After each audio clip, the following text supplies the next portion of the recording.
Hare Krishna, thank you for joining. Let's make a start with the Radha Madhav and some prayers, and then we'll discuss chapter 3, verses 26 to 29 today. It's really interesting. So, Jai Radha Madhava, Jaya Kunja Bihari, Jai Radha Madhava, Jaya Kunja Bihari, Jaya Gopi Jana Vallabha, Jaya Giravardhari, Jaya Gopi Jana Vallabha, Jaya Giravardhari, Yashodanandana Vraja Jana Ranjana, Yashodanandana Vraja Jana Ranjana, Yamuna Tira Vanchari, Jai Radha Madhava, Jaya Kunja Bihari, Hare Krishna, Krishna Krishna, Hare Hare, Hare Rama,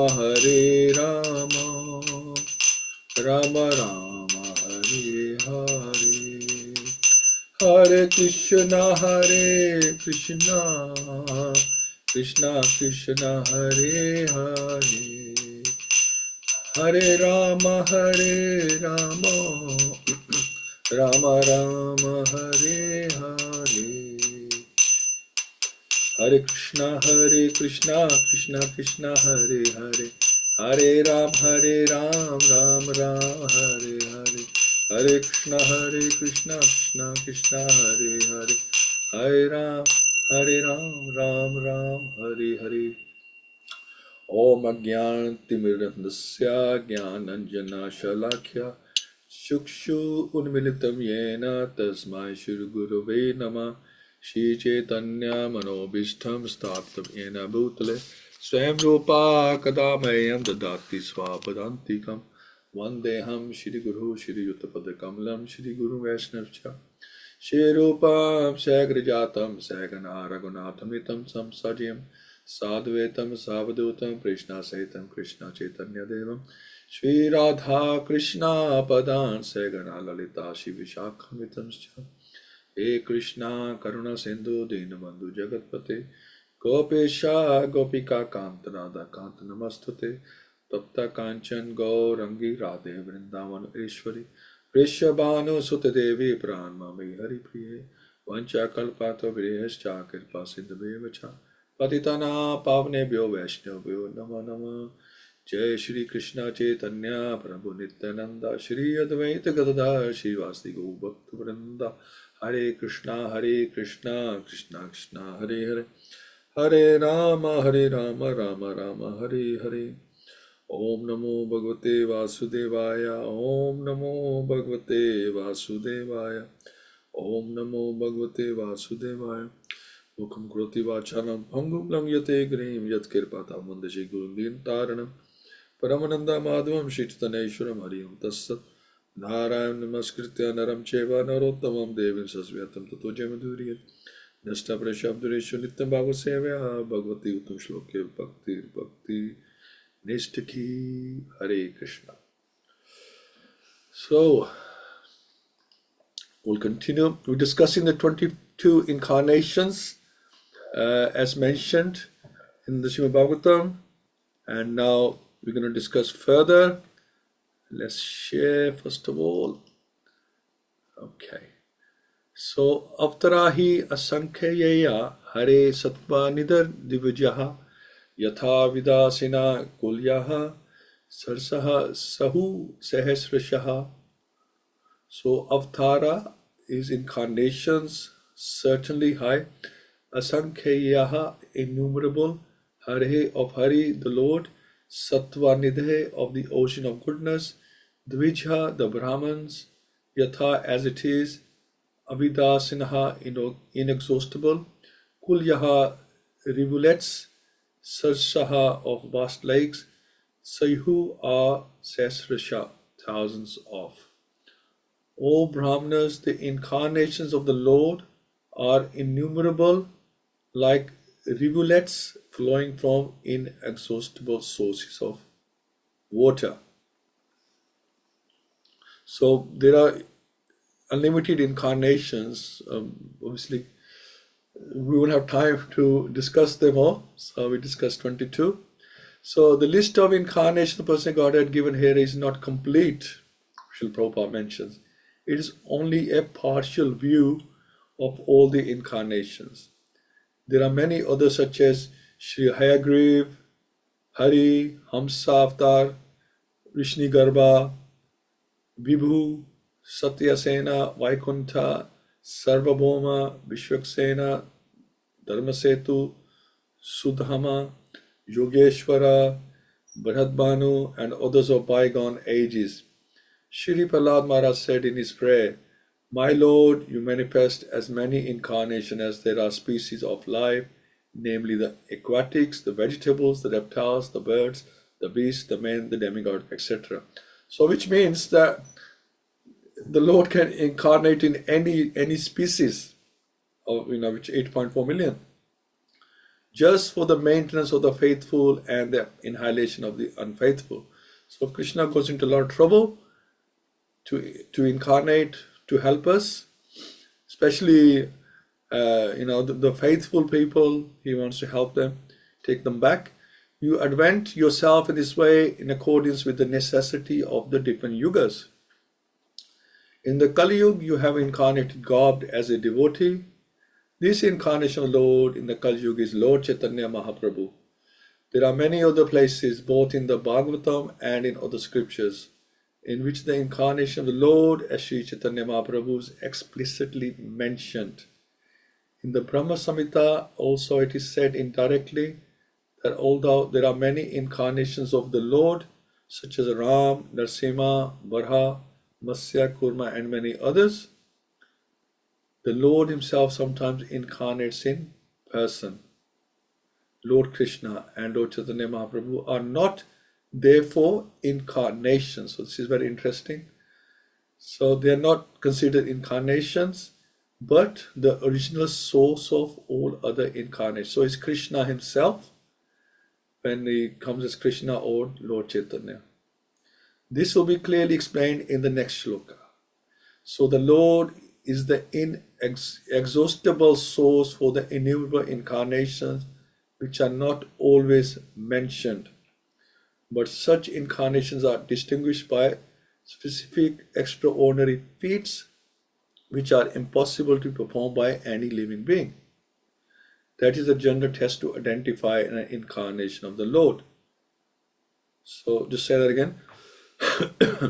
But such incarnations are distinguished by specific extraordinary feats which are impossible to perform by any living. And that's why Krishna incarnates, because other people cannot do the things that he can. So he has to come, as we mentioned, with the Matsya Avatar and the Kurma Avatar and the Vara Avatar, Narsimha Dev, etc. And Ram, they're all empowered. They come as empowered. They come with certain kind of empowerment. But such incarnations are distinguished by specific extraordinary feats which are impossible to be performed by any living being. That is the general test to identify an incarnation of the Lord, directly and indirectly empowered. Some incarnations mentioned above are almost plenary portions.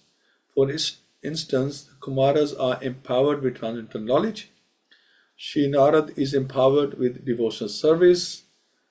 And Maharaj Prithu is an empowered incarnation with executive functions, the ruler. The Matsya incarnation is directly a plenary portion.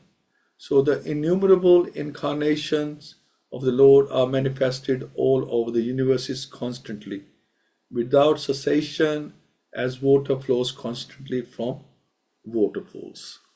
Wow. So it says universes, so it's constantly the same Leela going on from one universe to another. So this like mobile Leela Krishna is doing in one universe, then another universe, then another universe. It continues without cessation.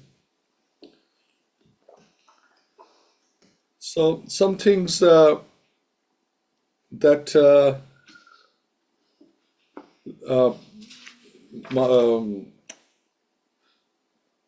okay, size, shapes, and okay, that's fine.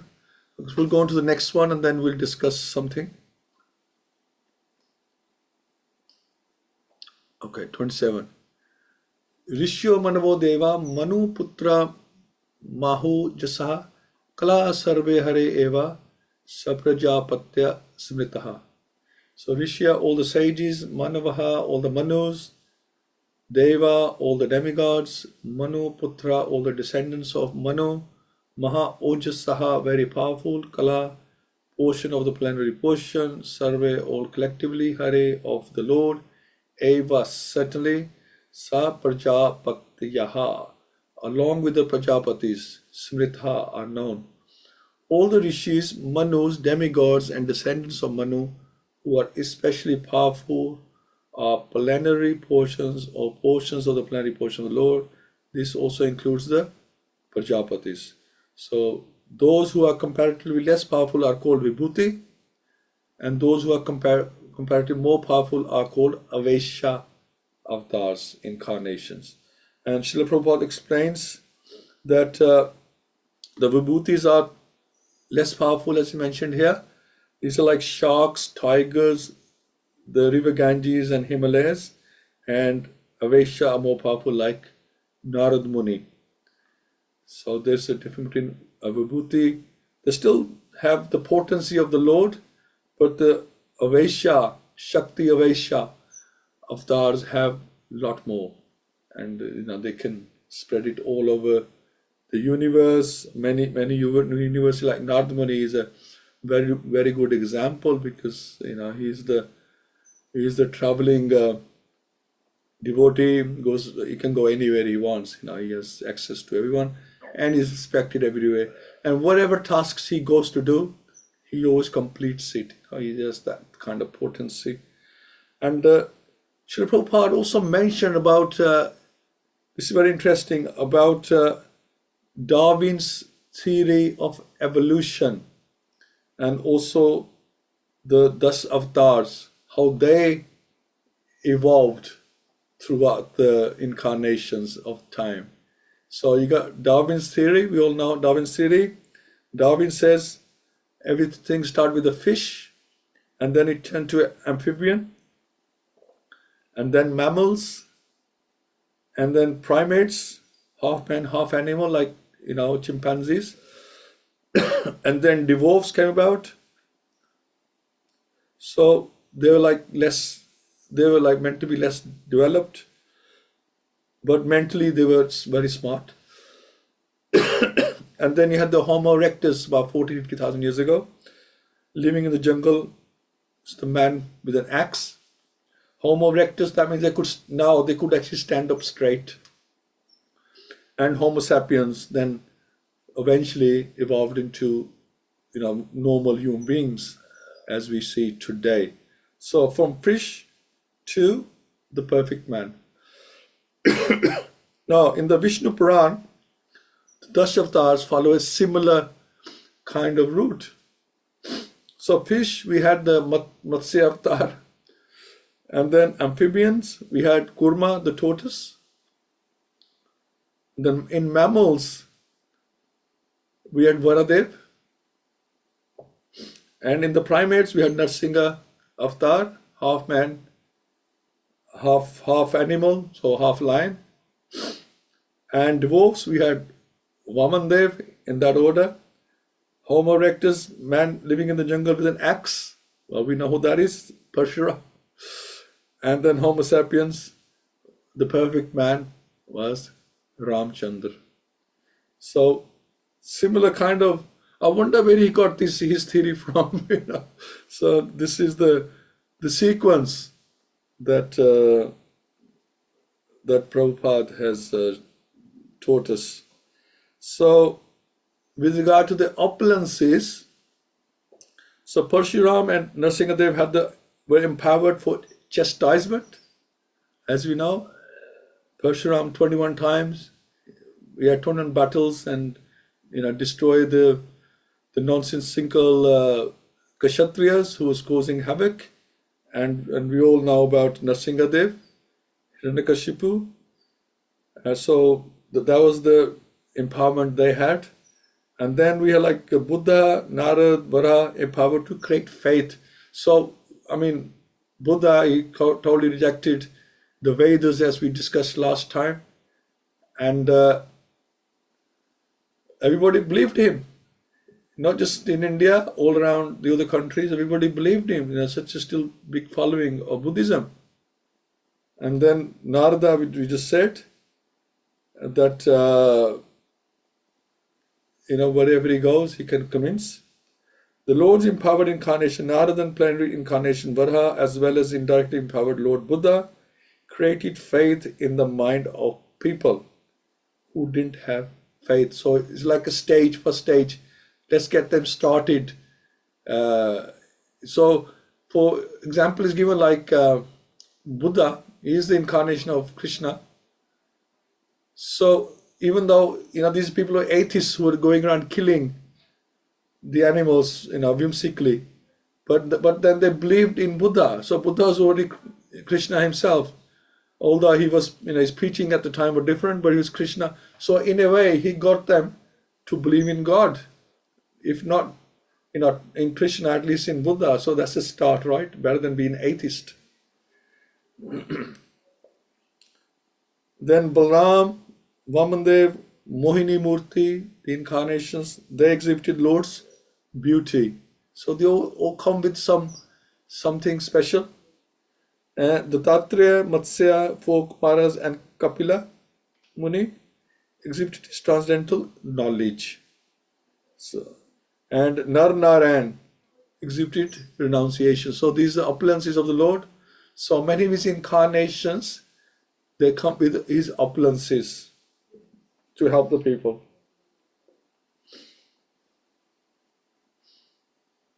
But yet he is the source of all incarnations. He is the source of all the knowledge, strength, beauty, fame, wealth, and renunciation. That's Krishna himself. So, yeah, so it's so nice, interesting. A lot of the knowledge, a lot of the science we see, it actually comes, from the Vedas directly.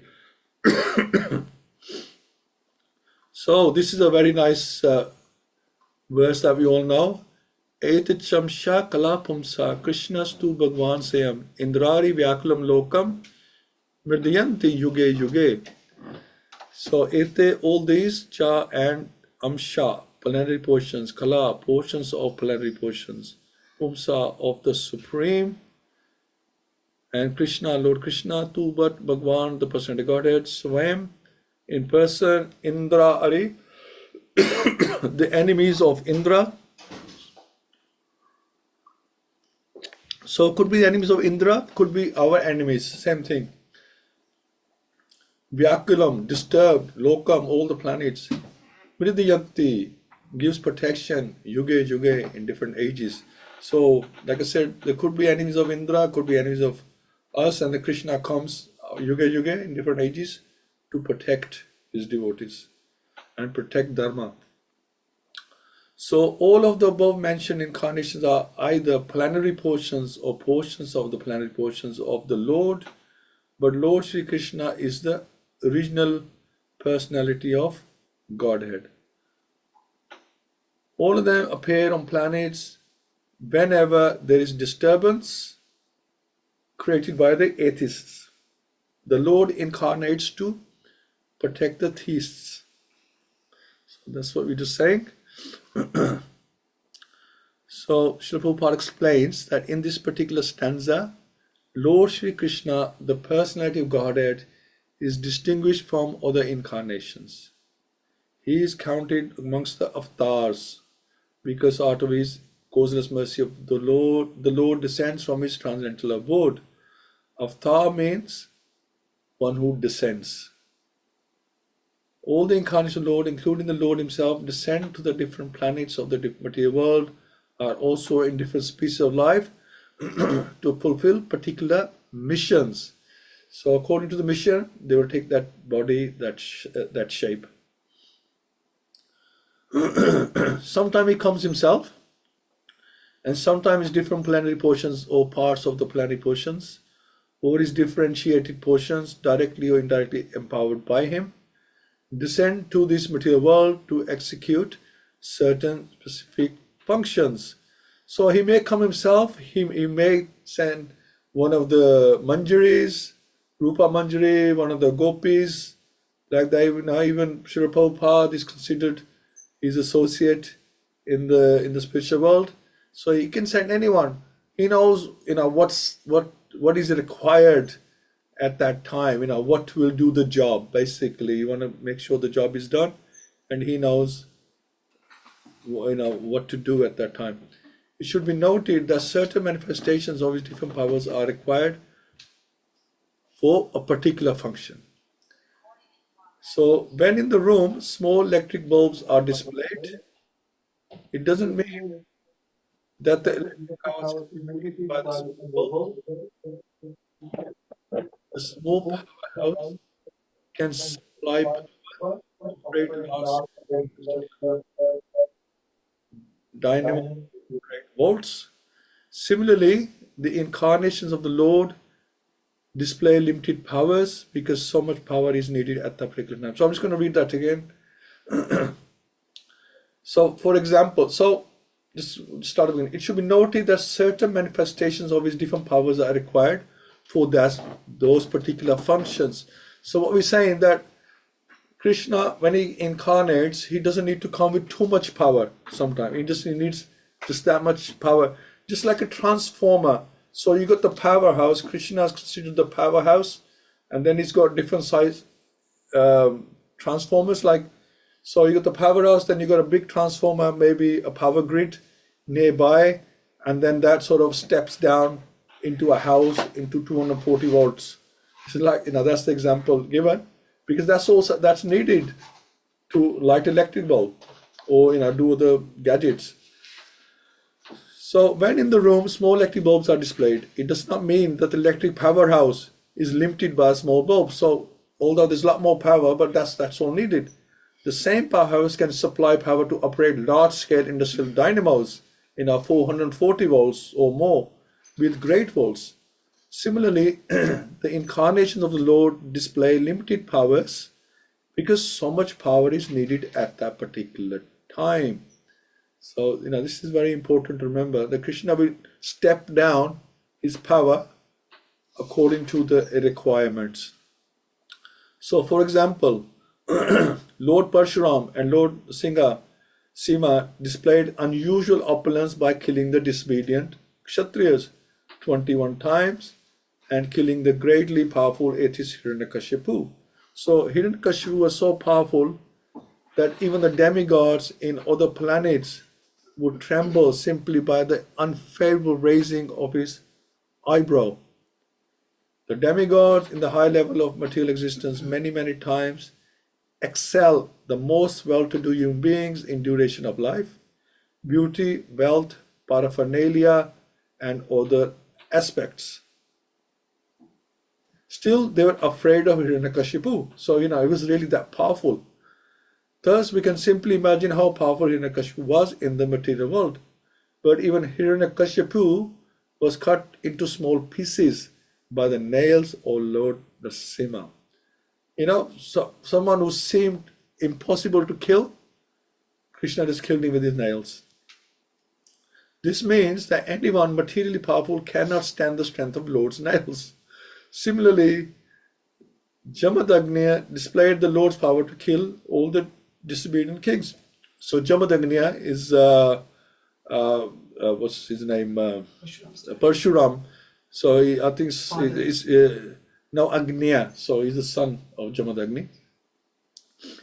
To display the Lord's power to kill the disobedient kings powerfully situated in their respective states. The Lord's empowered incarnation Narad and plenary incarnation Varha, as well as indirectly empowered Lord Buddha, created faith in the mass of people. The incarnation of Ram and Dhanvantri displayed his fame, and Balram, Mohini, and Vaman exhibited his beauty. Dattatreya, Matsya, Kumar and Kapila exhibited his transcendental knowledge. Nara Narayan Rishis exhibited his renunciation. So all the different indirectly or directly empowered incarnations of Lord manifested different features according to time, place and circumstance. But Lord Krishna, the primeval Lord, exhibited the complete feature, so Godhead. So he came with all his features, all his opulences. And thus it is confirmed that he is the source of all other incarnations. So this is actually very interesting. So you see, all the other incarnations, they were limited in their own way. Even Lord Ram, he was limited, that he was only going to have one wife. He didn't. That was his limitation. He had everybody had some kind of limitations. But in the case of Krishna, there's no limitations because he's the source of everything. He's the source of all the opulences. So that sort of explains that. So if you say, all right, who had all the opulences? Just say, for example, which demigod?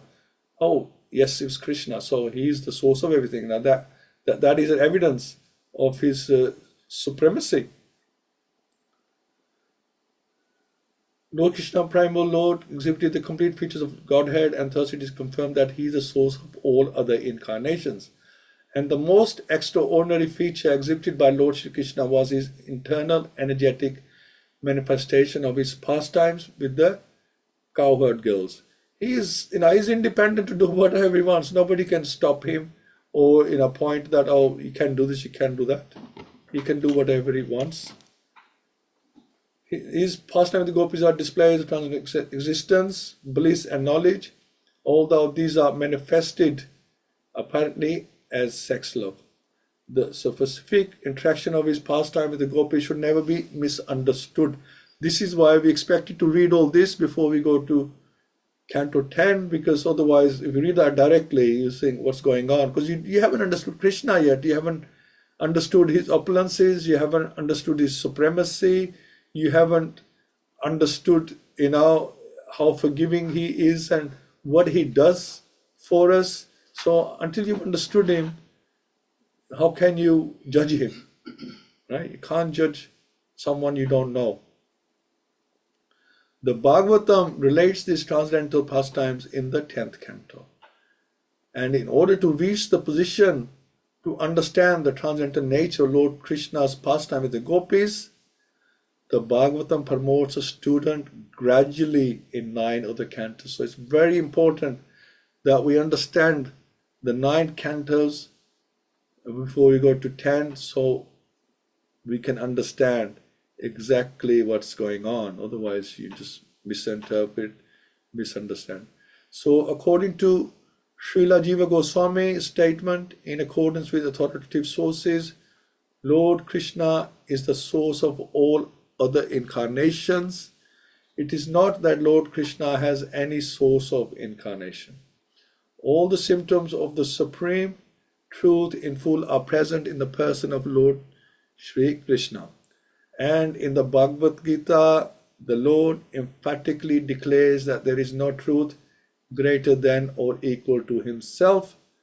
In this stanza, the word Swami in particularly mentioned to confirm that Lord Krishna has no other source than himself. He's Swami Bhagwan. Although in other places the incarnation are described as Bhagwan because of the specific functions. So there's many gods, but there's only one Supreme Personality of Godhead. Nowhere are they declared to be the Supreme Personality. In this stanza, the Lord Swami signifies his supremacy as the Summum Bonum. The Summum Bonum, Krishna, is one without a second. He himself has expanded himself in various parts, portions and particles as Swam Rupa, Swam Prakasha, Tad Ekatma, Prabhav, Vaibhav, Vilas, Avatar, Avesha and Jivas, all provided with innumerable energies just suitable to the respective persons and personalities. Learned scholars in transcendental subjects have carefully analyzed the Summum Bonum Krishna to have 64 principal attributes. Right? Only Krishna has 64 principal attributes. All the expansions or categories of the Lord possess only percentage of these attributes. But Sri Krishna is the possessor of the attributes percent. So only he has 100% of these attributes, no one else. And his personal expansions such as Swami, Prakash and Tat Ekatma, up to the categories of the avatars who are all Vishnu Tattva, possess up to 93% of these transcendental attributes. Okay, so even his own expansions, his Vishnu Tattva expansions, only have 93% attributes. Lord Shiva, who is neither avatar nor avesha, nor in between them, possesses almost 84% of the attributes. But the jivas, or the individual living beings in different states of life, possess up to the limit of 78% of the attributes. And that is also in a minute quantity. These attributes are in a minute quantity. They're not unlimited. In the conditioned state of material existence, the living being possesses these attributes in very minute quantity, varying in terms of the pious life of the living. So the most will be with Brahma. The Brahma will have the most of this 78% of the attributes, and we have like very tiny. The most perfect of living is Brahma, the supreme administrator of one universe. He possesses 78% of the attributes in full, and we have in minute quantity. All of the demigods have the same attributes in less quantity, whereas human beings possess the attributes in very minute quantity. That's what makes us human. We are very humans, demigods, and then you got Lord Brahma. It's like that order. We are very limited. We are very minute, but our pride is very big. Our ego is very big. The standard of perfection for human being is to develop the attributes up to 78% in full. Well, if you can do that, then you can become Brahma. The living being can never possess attributes like Shiva, Vishnu, or Lord Krishna.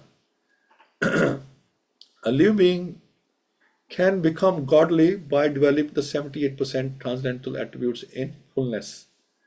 But he can never become a god like Shiva, Vishnu, or Krishna.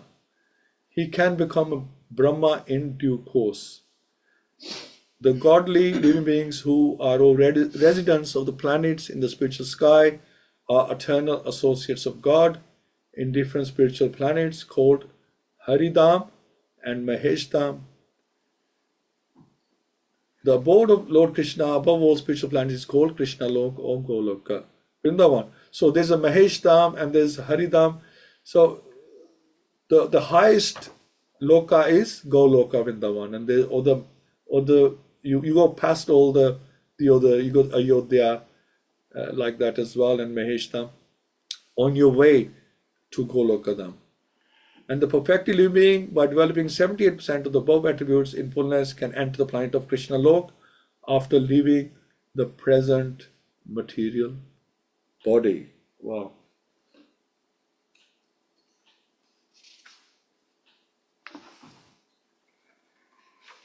So, let's do the last one, 29. Janma Guhyam Bhagavato Yat Etat Prayato Narha Sayam Pratar Grinan Bhaktya Dukha Gramad Vimuchate. Janma birth, Guhyam mysterious, Bhagavata of the Lord, Yavan Etat all these, Prayataha carefully, Narha man, Sayam evening, Prataha morning, Grinan recites, Bhaktya with devotion, Dukha Gramat from all miseries, Vimuchate gets relief from. So whoever carefully recites the mysterious appearance of the Lord with devotion in the morning and in the evening gets relief from all miseries of life. So Srila Prabhupada says that in the Bhagavad-Gita, the personal Godhead has declared that anyone who knows the principles of the transcendental birth and activities of the Lord will go back to Godhead after being relieved from this material tabernacle. So simply knowing factually the mysterious way of the Lord's incarnation in this material world can liberate one from material bondage. Therefore, the birth and activity of the Lord, as manifested by Him for the welfare of the people in general, are not ordinary. They are mysterious, and only by those who carefully try to go deep into the matter by spiritual devotion is the mystery discovered. That's where all the gems are, deep down in the ocean of bhakti. Thus, one gets liberation from material bondage. It is advised, therefore, that one who simply recites a chapter of Bhagavatam, describing the appearance of the Lord in different incarnations, in sincerity and devotion, can have insight into the birth and activities of the Lord. The very word vimukti or liberation indicates that the Lord's birth and activities are all transcendental. Otherwise, simply by reciting them, one could not attain liberation. They are therefore mysterious, and those who do not follow the prescribed regulations of devotional service are not entitled to enter into the mysteries of His births and activities. So just by reciting this, we are benefiting. So because Śrīmad-Bhāgavatam is not this ordinary book, it is Krishna Himself, and what Krishna says, well, as we said last time, that it is absolute, everything is accurate. Whether we want to believe or not believe, it is absolutely accurate, to the point, and is Krishna Himself giving all these messages. And there's only benefit, there's so much benefit in reading and hearing Śrīmad-Bhāgavatam. So let me see if we have anything.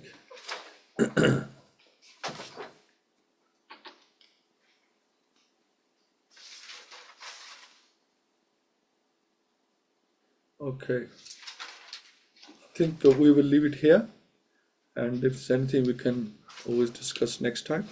So thank you all so much for listening, and these wonderful verses, and we'd like to hear from you all.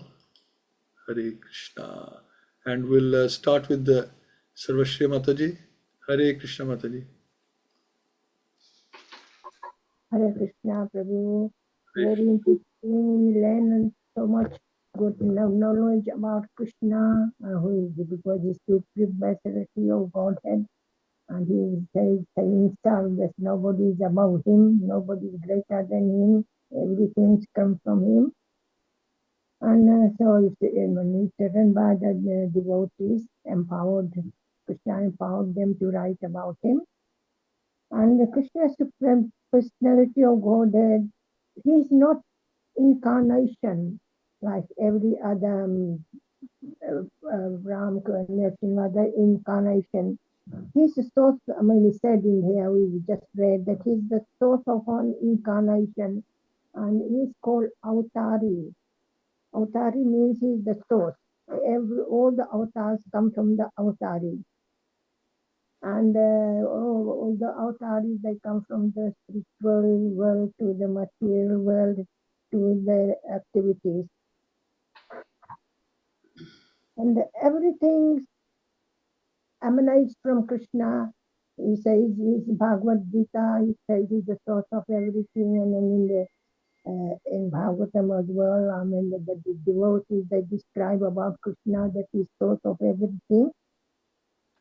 And he comes, everybody, we all know that he comes to protect the devotees and annihilate the demons and establish the religion. But he comes to have other reasons to descend in this material world. He descends to fulfill the desires of his devotees. Some devotees, they meditate on Krishna, they want to have darshan of Krishna. So for that purpose, Krishna also comes. Like Dhruv Maharaj was wanted to see Krishna, Lord Vishnu. So he came for that purpose, to give darshan. And then there's so many, we just heard about powerful demons like Ravan, Hiranyakashipu. Nobody can kill them except you have full strength.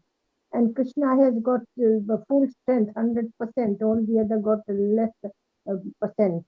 So the only person who the 4% power can kill them. So he come. That's why Krishna has to come himself that time, because he needs full power to kill Ravan, because they were very powerful. And he does his pastimes, so he come. I mean, he can send anybody to do anything, but he comes. So he does his leela so nicely. So when he goes away, then he empowers his devotees to write it down, and then write down. Then we common people, we are, when the fallen souls, we read about it, and then we get purified. Our senses are all polluted by this material desires, the material objects. But reading all these pastimes of Krishna and activities, was then our senses get purified. And then the Lord Buddha is another incarnation like the others. And one time, I mean, people were in the scriptures, the Shastras is, I mean, it's allowed for the people who don't worship God Kali to eat meat, but they have to say a mantra before killing the animal. Can't remember the mantra, I don't know, somewhere. But what it means, that I'm killing you, in the next life you will kill me. But nowadays people don't say any mantra, they just not only before the God, people eat meat before the worship God Kali, but everybody started eating meat, and they kill just to satisfy their senses. So Lord Buddha came and he went against the scriptures to stop these people killing animals. That's why Krishna comes for some reasons in any form what he wants.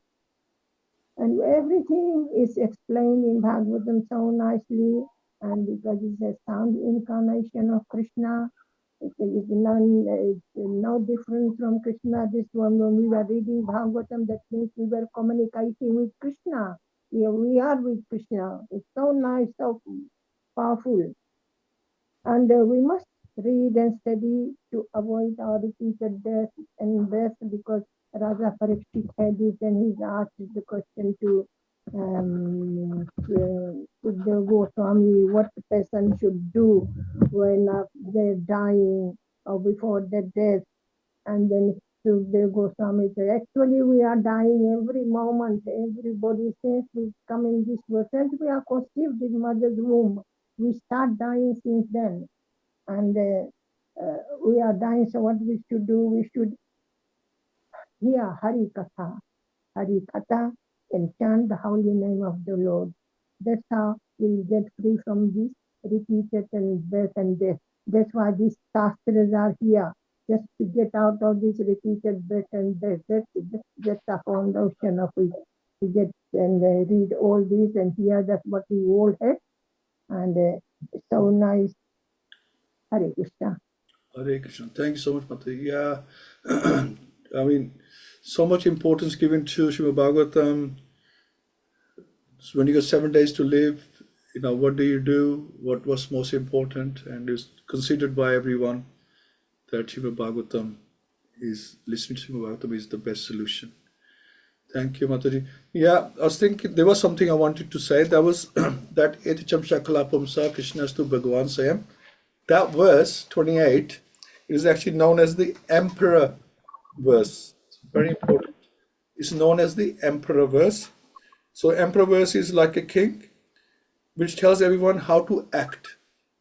They must follow. So all statements in the Śrīmad-Bhāgavatam follow the emperor verse. This is the Prabhas Sutra for all the verses in Śrīmad-Bhāgavatam is mentioned. So only Krishna is Bhagavan Swam. So Lord Vishnu, Lord Ram, Narsingadev, Lord Balaram, they are the absolute truth, Bhagavan, but not Swam Bhagavan. So all verse should be interpreted according to this verse. So that verse 28, that's like the center, that's the king of the verses, because everything we're reading, you have to remember the Krishna to Bhagwan Sir. So Krishna is Swayam Bhagwan. That's very, very important to remember. And everything revolves around him. Thank you, Mati, so much. Pundikaksh Prabhu, Hare Krishna. Hare Krishna, Prabhuji. Hare Krishna, devotees. Of the Srila Prabhupada. I mean, these verses develop our faith in Krishna and especially in Vedas. I mean, we can write a story which is not very connected, but how much we can write. So these Vedas are so huge and they are very well connected to each other. That shows that authenticity of these Vedas. And without these Vedas, we cannot understand this knowledge. And without spiritual master, we cannot understand the Vedas again. And Krishna is so merciful, incarnated so many times. And unless we read Bhagavatam, we cannot understand. Normally, when people ask how many avatars of Krishna, then Lord, we say 10 avatar, only 10 avatars. But after reading purports of Prabhupada, we can understand that it's only a category and it's unlimited. It's countless that many avatars Krishna come. In the Chaitanya Charitamrita Adilila text 10, chapter 3, it's mentioned that every 28th Divya Yoga, Lord Krishna appears on the earth. So only one time, in one day in Brahma, Krishna directly comes to this earth. And after every 28th Divya Yoga, that is the time where Mahaprabhu also comes at the same time as Krishna. And we are fortunate that we are in that cycle where we got both Krishna and Mahaprabhu appearing on this earth for us. And I mean, the pastimes, as Krishna reiterates this in Bhagavad-Gita, Janma Karma Chame Divyam Yavam Yaviti Tattvataha. So without hearing the pastimes, we cannot understand. And without following the four regulative principles, I mean, Prabhupada managed this so well by giving us 16 rounds and chanting or 16 rounds and following the four regulative principles. We will position to know about the Lord. Unless we situate in at least a mode of goodness, we will not start inquiring about our own existence. And then we start reading these pastimes, and then Markandeya experience is amazing. Like he was explaining to Yudhishthira Maharaj in his court that what experience he had from by looking at a baby, and the baby asked him, "You seem to be very tired. Come and stay in my stomach and take rest." And even though unwillingly, he just went inside the mouth of that baby, and he realized it is actually Sri Krishna. And he told Yudhishthira Maharaj that the one who is sitting next to you, that Krishna is the same Krishna. So unless, I mean, to get that experience, we have to what what things we have to do. Like we are nothing before that. So hopefully, by the mercy of spiritual masters and devotees, we will understand more and be sincere in develop so faith. Hare Krishna. Thank you so much, Prabhu. Yeah, we have to understand exactly what's going on. And as it says that, first we are going to understand that Krishna is God, and then we can understand everything else from that. Thank you, Prabhuji. Hina Matadi, Hare Krishna. Hare Krishna, Prabhuji. Please accept my humble obeisances. All glories to Srila Prabhupada. Hare Krishna to all the devotees. I think some very nice points have already been made, which is lovely. Verse 28, I really liked your articulation of calling it the Emperor verse, Prabhuji. So it's probably the best way to highlight how important this verse is. It's so key in our understanding. It's like the basis of our in terms of our preaching as well. Such a key verse in helping to explain this to other people, and for me, because it just summarizes so clearly that Krishna is different from other gods, from other demigods. I think there's a general perception in Hinduism, just generally, that if we were just to take like Vishnu, Shiva, Brahma, for example, that they're all the same. They're just as powerful as each other. They've got maybe different qualities, but more or less they're the same. They're always typecasted as the gods almost. Whereas this verse, I think generally it's not known that actually no, Krishna is the source of all the incarnations, and that he comes in different incarnations, he displays different features in these incarnations, but ultimately he's the source, and in that original source all the opulences are in there, in him, in full. So yeah, for me that's the key thing. And then also verse 29 as well, I just think it's how wonderful it is in this verse, how it states how that if one knows the transcendental activities and the birth of Krishna, even just by reciting, just by knowing this, one will go back to Godhead. So it's very, very nice, very powerful. Thank you so much. Hare Krishna, everyone. Hare Krishna. Yeah, in Bhagavad-Gita, Krishna says, Janma karma chame devyam. So he says that anyone who knows my pastime, my birth, and how I come to the material world, we can go back. So it's understanding and understanding, not misunderstanding. So yeah, very important, and this is very useful what we're doing. Thank you so much, Mataji. Suresh Prabhu, would you like to say something? Hare Krishna. Thank you for joining.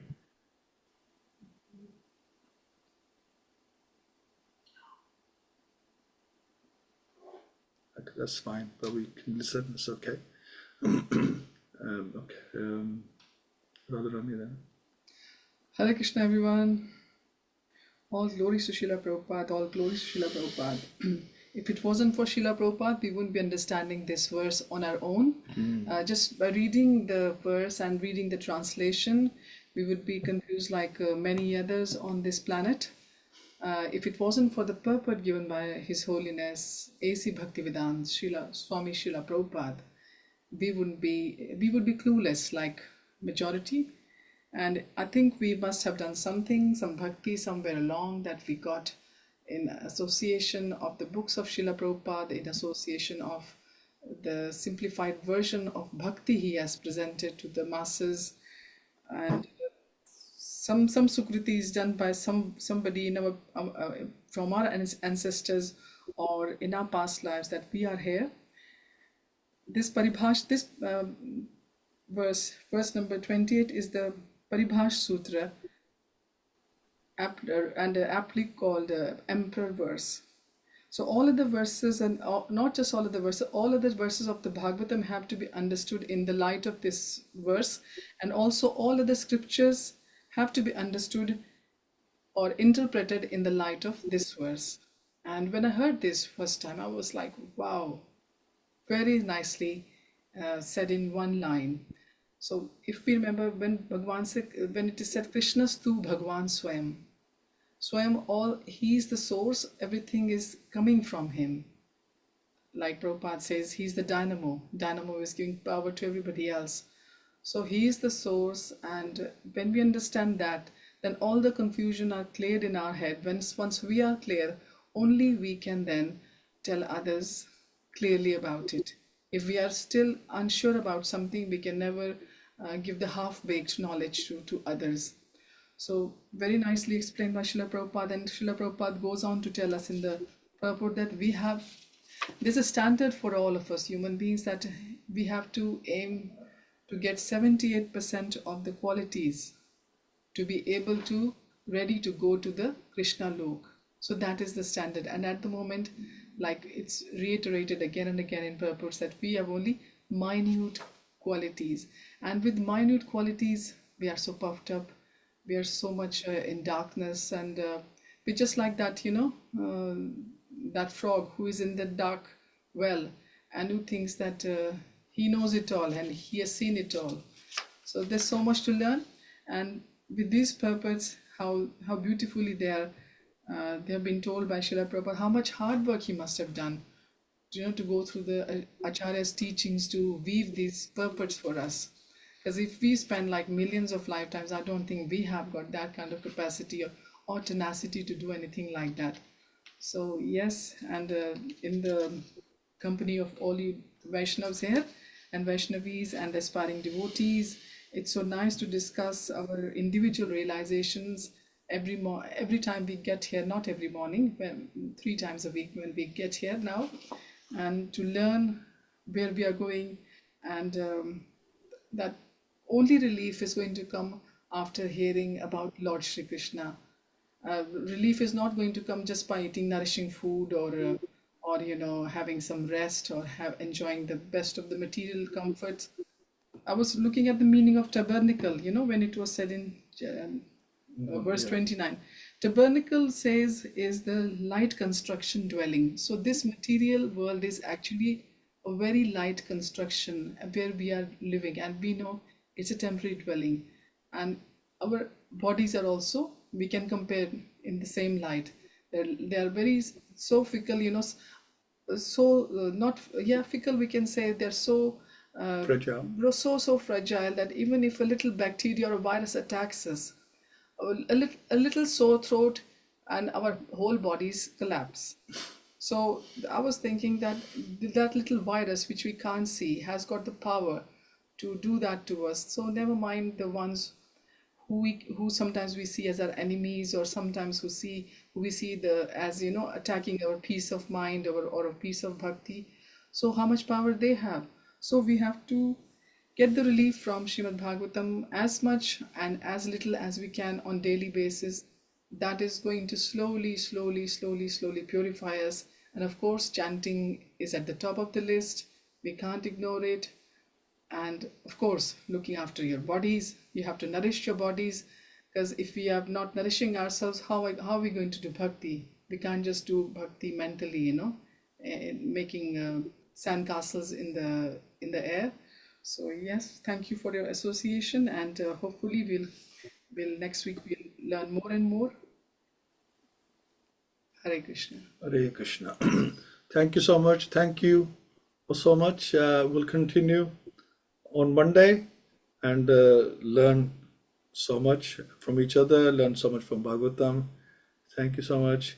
Śrīmad-Bhāgavatam ki jai, Srila Prabhupada ki jai. Jai Prabhupada ki Hare jai. Krishna. Hare Krishna. Thank you. Hare Krishna. Krishna. Hare Krishna. A wonderful